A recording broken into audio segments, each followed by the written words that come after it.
Olá, certamente em algum momento você já recorreu ao chazinho milagroso da vovó quando não se sentiu bem. Pois é, o uso de plantas medicinais para aliviar dores ou curar doenças já é uma tradição no Brasil, uma prática que também vem sendo adotada pelo Sistema Único de Saúde. Esse é o nosso assunto hoje, fique com a gente. O NBR Entrevista começa agora.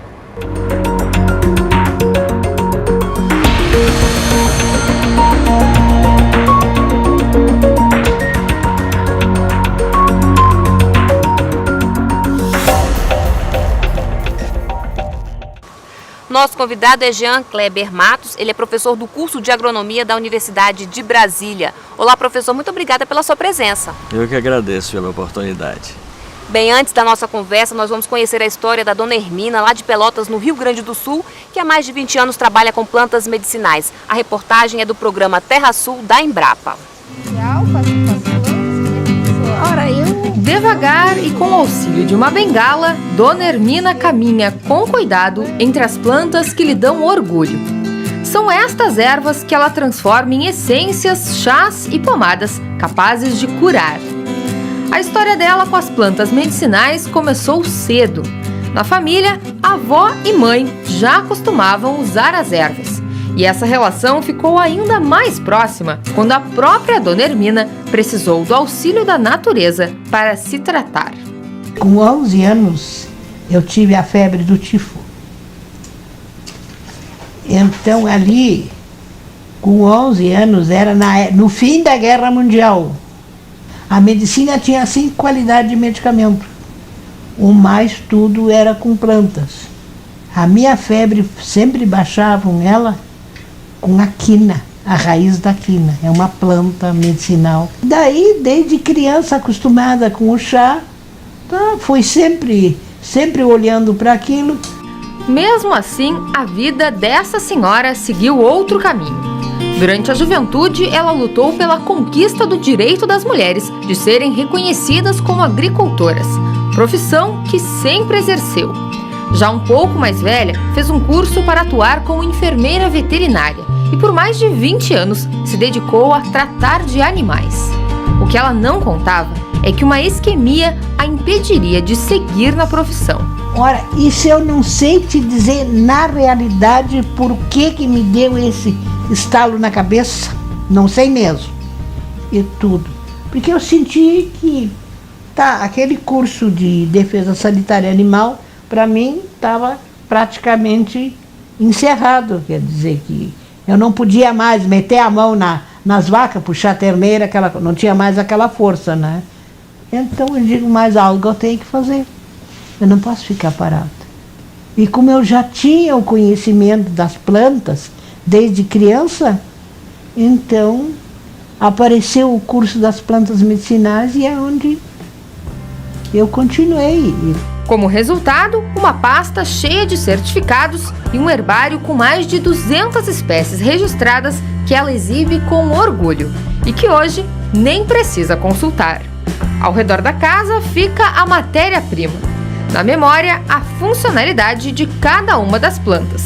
E dentro dessa geladeira, que virou armário, as pomadas e essências que ela produz e vende para quem a procura, que podem servir para simples dores de barriga e até para diabetes. Mas para fazer uso dessas riquezas é preciso ter sabedoria. Tudo é medicinal, mas tem que se saber como e para quê e quando. Além disso, saber reconhecer as plantas também é muito importante para não correr o risco de fazer confusões perigosas. A espinheira santa, por exemplo, usada no combate de úlceras, é muito confundida com esta outra planta, o chincho, altamente tóxica. Em uma caminhada rápida em volta da casa, Dona Hermina nos mostrou várias espécies. Aqui está o catinga de bode, que é bom para fazer xarope, para tosse. Ali está o bálsamo. O bálsamo é bom para quê? O bálsamo para tosse, para os olhos, para ouvido, para dor de ouvido. A losna. A losna, para que é? A losna, ela é uma planta amarga, como se diz, né? Para certos problemas de fígado. E isso aqui é a lágrima de Nossa Senhora. Esta folha É para problema de artrite e essas coisas. E durante a entrevista fez um desafio, que para algumas pessoas pode parecer bastante simples. Tu sabe fazer um chá? Perguntou uma coisa muito atrevida. A resposta é um tanto fácil. Para cada litro de água, 1 colher de sopa de chá, que deve ser acrescentada assim que a água ferver.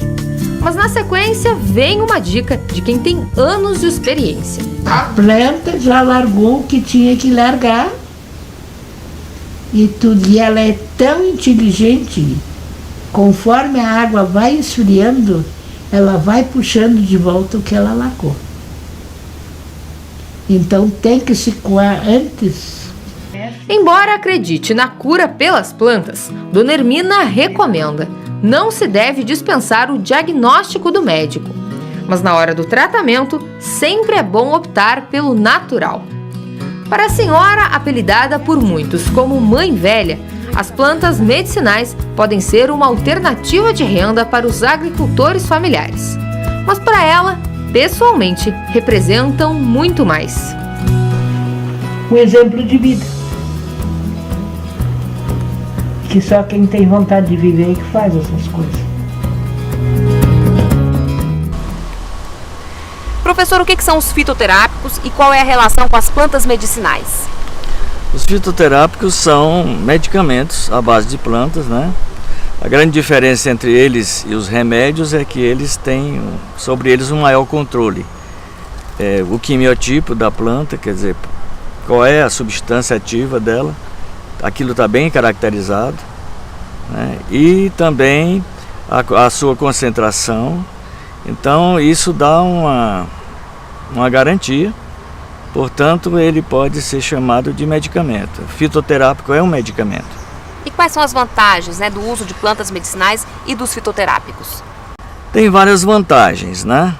Vamos falar das vantagens. Para você ter uma ideia, existe um produto que é um amebicida, que é feito à base de menta, que é o famoso hortelãzinho. Um quimiotipo desse hortelãzinho, ele é amebicida e giardicida, mata ameba e giardia, é claro. E o efeito colateral é praticamente inexistente, enquanto o químico, né, que o pessoal chama o remédio químico que se contrapõe ao fitoterápico, ele tem efeitos colaterais, né? Esse é o efeito colateral.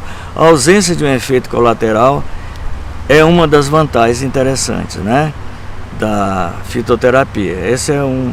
Bom, o outro, a outra vantagem que se tem quando se usa fitoterápicos é o preço, né? O preço é relativamente baixo e também, dependendo da planta, facilidade de encontrar, né? Esses são alguns exemplos das vantagens do fitoterápico, né? Agora, de alguma forma, o uso excessivo pode trazer prejuízos para a nossa saúde? Tem vários, digamos assim, cuidados que se tem que tomar, né? A identificação correta da planta é fundamental, né? Porque existem plantas muito parecidas e dentro de uma mesma espécie da planta existem variedades e quimiotipos. Então a pessoa, dependendo do que a pessoa tem, né, dependendo do que ela quer tratar, existe o quimiotipo adequado. Por exemplo, a cidreira de folha. A cidreira de folha nós descobrimos aqui 5 quimiotipos. Um serve para cólica, outro serve para acalmar, né? E o outro serve para perfume, e o outro serve para dor. Então, o que a pessoa está sentindo? É dor? Então é o quimiotipo linalol, né? Está sentindo o que? Cólica, é o quimiotipo miceno. Então, isso é importante você determinar o quimiotipo. E a pesquisa, as universidades fazem isso. E selecionam e etiquetam as plantas que têm aquele quimiotipo, de modo que a produção é direcionada, né, para aquela qualidade, né? Esse é um dos aspectos. Tem que haver uma identificação perfeita. A outra é a dosagem, né? A dosagem. Normalmente, quando se fala em dosagem, do ponto de vista assim, prático, essas plantas que normalmente são aprovadas para se tomar, são vendidas em mercados e tal, né? Chás e tudo mais. O que você consegue esconder na mão é a dose para você. Se for uma criança, não é a sua mão, é a mãozinha dela, porque é proporcional ao peso vivo dela. E não mais que 2 vezes ao dia, máximo 3 chávenas, né? Doses do remédio. Além disso, pode haver, por exemplo, o hortelãzinho que se usa para ameba, né? E giardia, não pode exagerar porque ele causa queda de pressão. Então são exemplos, né, que a pesquisa tem mostrado que há que ter preocupação com a dose. Então, identificação correta, a dose, né, são fundamentais, né, são fundamentais. E outro detalhe, ficar atento para os testes de toxicidade, né? Algumas plantas produzem uma toxicidade crônica. A toxicidade assim aguda você percebe, você toma e passa mal, mas a crônica você não percebe. Com o tempo vai havendo assim efeitos biológicos no organismo. Bom, diante disso que o senhor colocou, né, prestar atenção na identificação correta da planta e também na dosagem, né? É muito comum a gente encontrar em feiras plantas medicinais. Que cuidados a gente deve ter na hora de adquirir esses produtos? As feiras, eu distingo assim o vendedor e o raizeiro, né? O vendedor é aquele que pegou as plantas de alguém e vai vender. Às vezes eu pergunto para ele, essa planta aqui serve para quê? Ele disse, quem vem comprar sabe. O raizeiro não, é aquele cara já idoso, aquele cara que tem o conhecimento ancestral. Então eles conversam com você e dão uma aula sobre aquelas plantas, porque ele tem um conhecimento acumulado. Então, quanto a isso, o raizeiro, eu confio muito no raizeiro, né?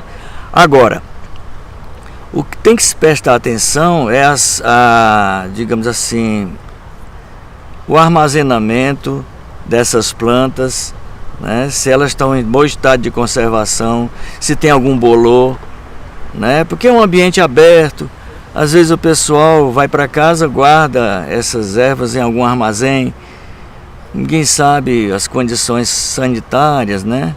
A higiene, mas normalmente, por exemplo, eu vejo raizeiros não usarem saco plástico, eles usam saco de papel, porque eles dizem saco plástico causa bolor, então eles já têm uma noção de qualidade. Então não é comprar planta em feira, não é algo assim tão inseguro, não. Você tem que conhecer, né, os agentes, aqueles raizeiros, aquelas pessoas que têm conhecimento, não só do efeito das plantas, mas de como conservar. Bom, as plantas medicinais são importantes, mas como a própria dona Hermina disse, não dá para dispensar a opinião do médico, né? Principalmente para o diagnóstico. Às vezes você sente assim... Por exemplo, é muito comum, eu tenho um amigo médico que ele diz assim, brasileiro adora sofrer do fígado, né? Toda dorzinha aqui do lado, ele diz, eu vou tomar um remédio para o fígado, tá doendo. Às vezes não é. Às vezes é gás, às vezes é alguma coisa. E então o diagnóstico é importante, né? Usar o produto direcionado para aquela patologia. Tá certo, então daqui a pouco a gente continua a nossa conversa. Vamos agora a uma rápida pausa. Até já!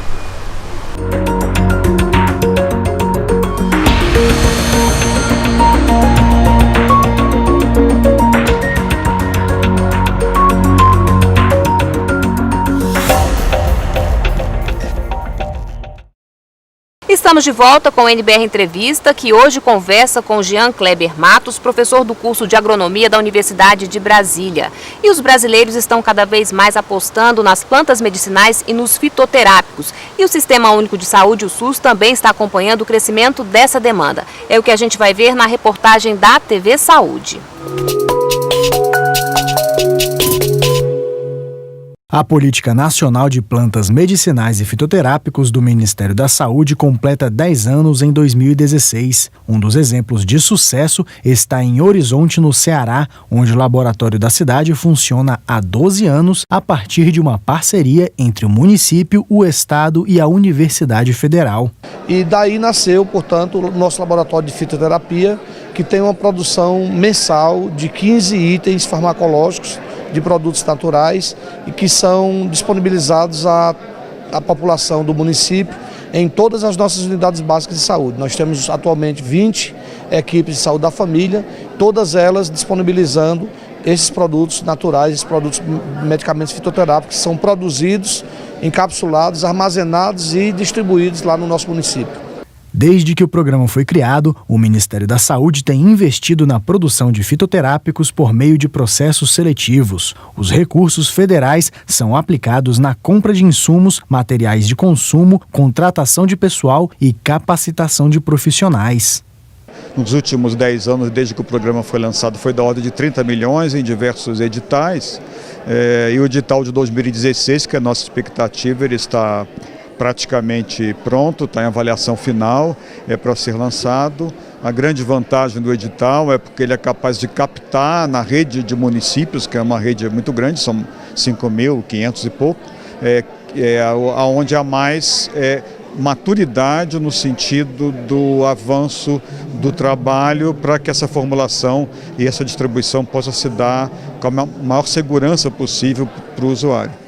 O objetivo do governo federal ao investir neste projeto é melhorar a saúde pública, ampliando o acesso da população a medicamentos mais saudáveis e com menor custo. Nossa expectativa é que os fitoterápicos avancem tanto na prescrição médica quanto na disponibilidade por municípios, porque são medicamentos com efeito consolidado, né, há milhares de anos. Isso é uma tradição, saber que determinadas plantas causam um determinado efeito no organismo humano, e também porque são mais baratos e são mais fáceis de aplicação, têm menos efeitos colaterais. Então, seria muito útil que fitoterápicos estivessem mais presentes na prescrição dos médicos do Sistema Único de Saúde.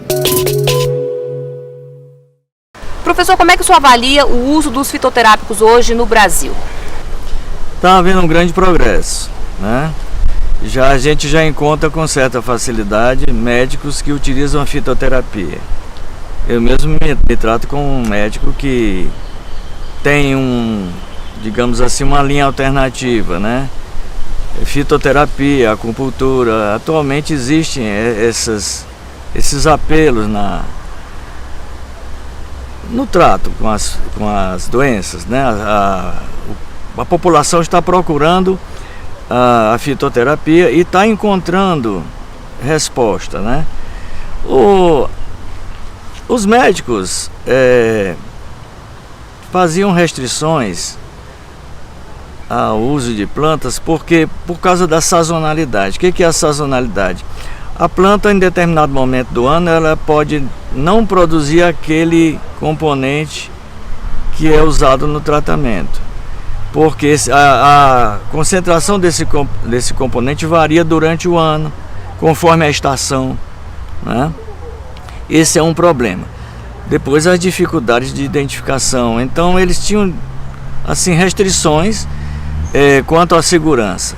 Mas na medida em que isso foi sendo trabalhado, né, a pesquisa foi apoiando a indústria e o uso, a fitoterapia foi se tornando assim mais confiável, e agora a gente encontra muitos médicos, né, com esse enfoque, né, de fitoterapia.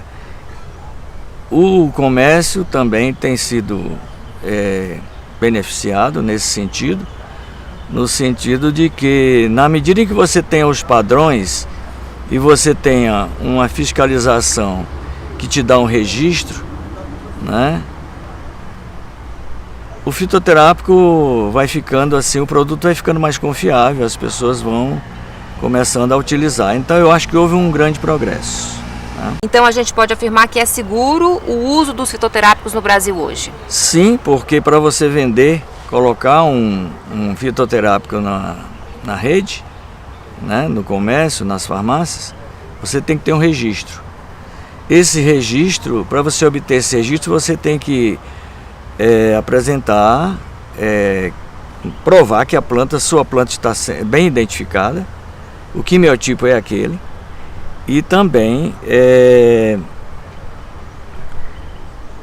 que existe uma literatura de apoio para o uso daquela planta. Há uma dificuldade quando você tenta introduzir uma planta nova. Por exemplo, às vezes aqui a gente descobre que uma determinada planta do cerrado tem digamos assim, uma propriedade medicinal especial.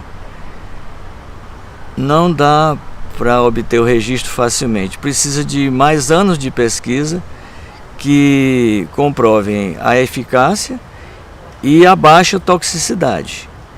Então, para a proteção do consumidor. Então, leva-se algum tempo para se obter a literatura e as provas suficientes para se registrar um produto.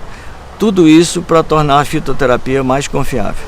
Bom, desde 2006 o Brasil tem a Política Nacional de Plantas Medicinais e Fitoterápicos. Enfim, de que forma essa iniciativa ajuda a popularizar esse tema, a ampliar o acesso a esses produtos? Essa política, o decreto de 2006, ele é bem abrangente. Ele contempla desde a fiscalização, isso que eu acabei de falar, até o estímulo à pesquisa, treinamento, né, nas universidades, no sentido de que a fitoterapia tenha esse apoio suficiente e necessário para que ela se torne confiável. Né? Então o decreto é bem amplo. Ele contempla até mesmo comunidades nativas, né, que recebam um retorno, porque, veja bem, uma comunidade nativa, por exemplo, né, uma aldeia indígena, que está ali naquele lugar décadas e décadas e décadas, os pajés já selecionaram todas aquelas plantas e já tem noção de dosagem, uso, efeitos colaterais, o que seja. Aí chega o pesquisador, né, se apropria daquela planta e daquele conhecimento e transforma isso às vezes num produto altamente rentável. Então o decreto prevê até mesmo o retorno de uma compensação a essa comunidade nativa pela contribuição dada à fitoterapia. O decreto é bem amplo, né? Contempla práticas agrícolas seguras. Por exemplo, não se pode usar os mesmos produtos que se usa na agricultura convencional na produção de plantas medicinais. Agrotóxicos não é permitido, né? Alguns adubos. E o apelo é que a produção de plantas medicinais tem um enfoque orgânico, né? Isso é algo que até isso o decreto contempla. Então é um decreto muito bom, bem amplo, e contribuiu muito através do estímulo e das normatizações, né, para o progresso da fitoterapia. Professor, como é que é a aceitação das plantas medicinais e dos fitoterápicos em outros países? É bem interessante. França, Alemanha, por exemplo, né, tem já bastante, digamos assim, já tem bastante tradição nessa área, né? E lá a quantidade de produtos e de usuários é bem maior que aqui, né? Proporcionalmente, né, a população do país. França, Alemanha, especialmente. A China nem se fala, né? A China, num hospital da China, você chega lá, tem as gabinetes dos médicos, né? Tem o gabinete do que corresponderia a uma raizeira. Um colega nosso que esteve lá perguntou assim, mas ela tem o mesmo status do médico? A resposta que ele teve foi o seguinte: ela tem o conhecimento ancestral, secular, que as faculdades não conseguem possibilitar. Então ela tem status de médico também. Ali existe o conhecimento ancestral acumulado que tem serventia naquele hospital. Professor, ao se investir no uso de plantas medicinais, enfim, o que se ganha a longo prazo?